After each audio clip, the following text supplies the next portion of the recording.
ಚೆನ್ನಾಗಿದ್ಯಾ? ಕೂತ್ಕೋ. ಕಾಲ್ ಕೆಳಗಡೆ ಇಳ್ಸಪ್ಪ. ಕಾಸ್ಟ್ಲಿ ಸೋಫಾ ಕ್ಲೀನ್ ಮಾಡ್ಸೋದಕ್ಕೆ ಕಷ್ಟ ಆಗುತ್ತೆ. ಏನು ಹೇಳ್ಕೊಟ್ಟೆ ಇಲ್ವಲ್ಲ ಅವ್ನಿಗೆ ನೀನು? ಏನ್ ರಿಯಾನ ಬಂದಿದ್ದು? ಏನಿಲ್ಲ ಕಣೆ, ಸ್ವಲ್ಪ ಕಾಲೇಜ್ ಫೀಸ್ ಕಟ್ಟಬೇಕಾಗಿತ್ತು, ಸ್ವಲ್ಪ ಕಾಸು ಬೇಕಿತ್ತು. ಎಷ್ಟು? 5,000 ರೂಪಾಯಿ ಕಣೆ. 5,000 ರೂಪಾಯಿನಾ? ಯೋಚನೆ ಮಾಡ್ತೀನಿ. ಥ್ಯಾಂಕ್ ಯು ಕಣೆ. ಆದ್ರೂ ನಿಮ್ಮನೆ ತುಂಬಾ ಚೆನ್ನಾಗಿದೆ ಕಣೆ.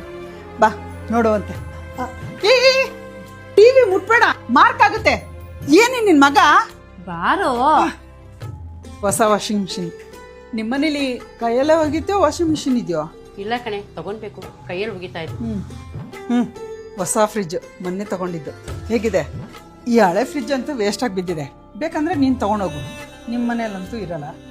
ಅಲ್ಲ, ತಣ್ಣೀರ್ಬೇಕು ಅಂದ್ರೆ ಮಡಕೆ ಯೂಸ್ ಮಾಡ್ತೀರಾ? ನಡಿ, ರೂಮ್ ತೋರಿಸ್ತೀನಿ. ಇದು ಬಾಲಿಯಿಂದ ತಂದಿದ್ದು ಪೇಂಟಿಂಗು, 80,000 ರೂಪಾಯಿ. ಇದು ವಾರ್ಡ್ರೋಬು, ನನ್ನ ಮಗನಿಗೋಸ್ಕರ ಹೇಳಿ ಮಾಡಿಸಿದ್ದು. ನಿಮ್ಮ ಮನೇಲಿ ಬೀರು ಇದೆಯಾ? ಇದು ನನ್ನ ರೂಮು. ಬಾರೆ ಕೂತ್ಕೋ. 1.5 ಲಕ್ಷ ರೂಪಾಯಿ ಕೊಟ್ಟು ತಂದಿರೋ ಮ್ಯಾಟ್ರಸ್ ಕಣೆ, ಆದ್ರೆ ನಿದ್ದೆನೆ ಬರಲ್ಲ. ಮನೆಗೆ ಬಂದಿರೋದೆಲ್ಲ ಹಿಂಗೆ ಹೊಟ್ಟೆ ಹೊರಸಲ್ಲಿ ನಾನು ನಿದ್ದೆ ಬರುತ್ತೆ ಆಂಟಿ. ಅವ್ನು ಹೇಳಿದ್ದು flow anti gravity mattress use ಮಾಡಿ, ಚೆನ್ನಾಗಿದೆ. ಓ ಹೌದಾ? ಇಲ್ಲಿದೆ ನೋಡಿ, ಫ್ಲೋ ಆಂಟಿ ಗ್ರಾವಿಟಿ ಮ್ಯಾಟ್ರಸ್. ನಿಮ್ಮ ನಿದ್ದೆಗೆ ಮೆಡಿಸನ್.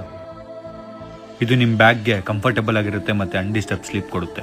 ನೀವು ಇದ್ರ ಮೇಲೆ ಒಂದು ಗ್ಲಾಸ್ ನೀರು ಇಟ್ಕೊಂಡಿದ್ರು ಗ್ಲಾಸ್ ಅಲ್ಲಾಡಲ್ಲ, ಅಂದ್ರೆ ನಿಮ್ ನಿದ್ದೆನೂ ಡಿಸ್ಟರ್ಬ್ ಆಗಲ್ಲ ಅಂತ ಅರ್ಥ. ಎಷ್ಟು ಕಂಫರ್ಟಬಲ್ ಆಗಿದೆಯೇ. ಮತ್ತೆ 100 ಡೇಸ್ ಅಲ್ಲಿ ಮ್ಯಾಟ್ರಸ್ ಅಲ್ಲಿ ನಿಮ್ಗೆ ಯಾರು ಸ್ವಲ್ಪ ಇಶ್ಯೂ ಕಾಣಿಸಿದ್ರೆ ನೀವು ಇದನ್ನ ರಿಟರ್ನ್ ಮಾಡಬಹುದು. ನಿಮ್ಗೆ 100% ಫುಲ್ ರೀಫಂಡ್ ಕೊಡ್ತಾರೆ. 10 ವರ್ಷ ವಾರಂಟಿನೂ ಇದೆ. ಮತ್ತೆ ಇದ್ರ ಕವರ್ ಮಷಿನ್ ವಾಷೇಬಲ್, ನೀವು ಟೆನ್ಷನ್ ಮಾಡ್ಕೊಳಂಗೆ ಇಲ್ಲ. ನಿಮ್ಮನೇಲಿ ಇದೇ ಮ್ಯಾಟ್ರಸ್ ಇರೋದಾ? ಹ್ಞೂ ಕಣೆ, ಒಳ್ಳೆ ನಿದ್ದೆ ಬರುತ್ತೆ. ರೂಮ್ಗೆ ಲಕ್ಷಾಂತರ ರೂಪಾಯಿ ಖರ್ಚು ಮಾಡೋದು ಇಂಪಾರ್ಟೆಂಟ್ ಅಲ್ಲ ಆಂಟಿ, ಒಂದು ಒಳ್ಳೆ ಮ್ಯಾಟ್ರಸ್ ಖರ್ಚು ಮಾಡೋದು ಇಂಪಾರ್ಟೆಂಟ್. ನಿದ್ದೆ ಬರ್ತಿಲ್ಲ ಅಂತಿದ್ರಲ್ಲ, ಈ ಮ್ಯಾಟ್ರಸ್ ಮೇಲೆ ನಿನ್ಮೇಲೆ ನಿದ್ದೆ ಬರುತ್ತೆ. ಅದ್ರ ಜೊತೆಗೆ ಮನೆಗೆ ಬಂದಿರೋರು ಚೆನ್ನಾಗಿ ಟ್ರೀಟ್ ಮಾಡಿ, ಇನ್ನೂ ನೆಮ್ಮದಿ ನಿದ್ದೆ ಬರುತ್ತೆ. ಒಬ್ಬ ಮನುಷ್ಯನ್ಗೆ ಅವ್ರ ಹತ್ರ ದುಡ್ಡು ಎಷ್ಟಿದೆ ಅಂತ ನೋಡಿ ಬೆಲೆ ಕೊಡಬಾರ್ದು. ದುಡ್ಡಿಗೇನಂಟಿ, ಇವತ್ತು ಬರುತ್ತೆ ನಾಳೆ ಹೋಗುತ್ತೆ. ಇವತ್ತು ನಿಮ್ಮ ಹತ್ರ ಇದೆ, ನಾಳೆ ನಮ್ಮ ಹತ್ರನೂ ಇರುತ್ತೆ. 1 ನಿಮಿಷ ಹೇಳಿ. ಆ ಗ್ಲಾಸು ನನ್ನ ಮಗಂದು.